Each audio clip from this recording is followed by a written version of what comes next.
दोस्तों एवं साथियों, गांव की गर्मी भरी एक रात थी। जब सब लोग अपने अपने कमरे में सो रहे थे, तब छत पर अकेली चाची अपनी साड़ी की पल्लू से पसीने पोंछ रही थी। नीचे कमरे में सो रहे थे उनके जेठ का छोटा भाई, यानी कि रिश्ते में उसका लगेगा देवर, जिसकी उम्र थी मुश्किल से 22 साल की रही होगी। देवर राकेश बचपन से ही भाभी को पसंद करता था, मगर शादी के बाद जब वही भाभी उसकी चाची बन गई तो चाह करके भी दिल को रोक नहीं सका।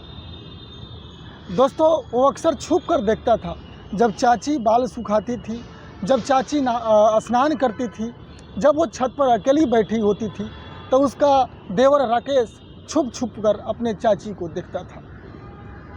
उस दिन की बात कुछ और भी था। पूरा घर बारात में गया था, चाची अकेली थी और राकेश को मौका मिल गया। धीरे धीरे वो छत की सीढ़ियाँ चढ़ा और चुपके से चाची के पास जा पहुंचा। जब चाची के पास पहुंचता है तो चाची कहती है, राकेश इतनी रात को यहाँ क्या कर रहे हो? राकेश बोला, चाची मुझे नींद नहीं आ रही थी और आप भी तो अकेली है, डर नहीं लगता?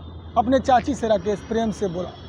चाची मुस्कुरा दी, लेकिन वो मुस्कान में कहीं डर भी छुपा था तो कहीं अपमान भी। दोस्तों, धीरे धीरे नज़दीकियाँ बढ़ने लगी, हवा में नमी थी और अचानक हल्की बारिश शुरू हो गई। चाची भीगने लगी और राकेश उनके लिए चादर ले आया। चाची ने चादर ओढ़ी और राकेश ने खुद को भी उसके अंदर खींच लिया। अब दोनों बेहद करीब हो गए थे। उस रात जो हुआ वो सिर्फ चांदनी और हवाएं जानती है। सुबह तक वो छत उस रिश्ते की गर्मी से जल चुकी थी। दोस्तों, दोनों प्यासा था, मगर ये कहानी यहीं ख़त्म नहीं होती है। दोस्तों, अब होती है शुरू क्राइम एंगल की। तीसरे दिन चाची के पति शादी से जब घर लौटता है और जैसे ही उन्होंने छत पर पड़े राकेश को मोबाइल देखता है तो संदेह की आग में झूला उठता है उसका पति।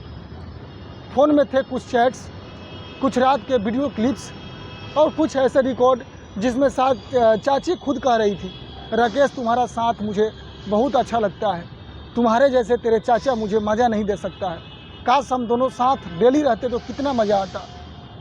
रात में फिर बहस हुई।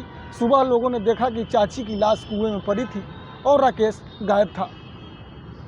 ये सब करने के बाद सारी बात पुलिस को हैंडल में कर दिया गया। अब पुलिस ने अपना स्तर पर जांच शुरू कर दिया। मोबाइल, सीसीटीवी, पड़ोसी की गवाही सब मिलाकर शक राकेश पर ही जाता था। लेकिन दोस्तों, ट्विस्ट तब आया जब पता चला चाची के पति ने ही गुस्से में आकर उसे धक्का दे दिया और गुनाह राकेश पर डालने की कोशिश कर रहे थे। दोस्तों, राकेश ने कोर्ट में रोते हुए कहा, मैंने कभी उन्हें नुकसान नहीं पहुंचाया, मैं तो सिर्फ मोहब्बत करता था। कहानी ने गांव को दो हिस्से में बांट दिया। एक तरफ वो लोग जो इसे पाप कहते रहे और दूसरी तरफ वो लोग जो कहते रहे किसी रिश्ते के नाम बदल जाने से दिल थोड़े बदलते हैं। दोस्तों, कहानी आप लोग को ये कैसा लगा? ये हमारे चाची और देवर की कहानी थी दोस्तों।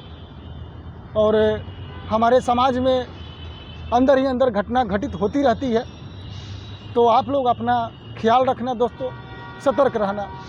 फिर मिलते हैं एक और क्राइम स्टोरी के साथ। जब तक के लिए दोस्तों, नमस्ते, प्रणाम।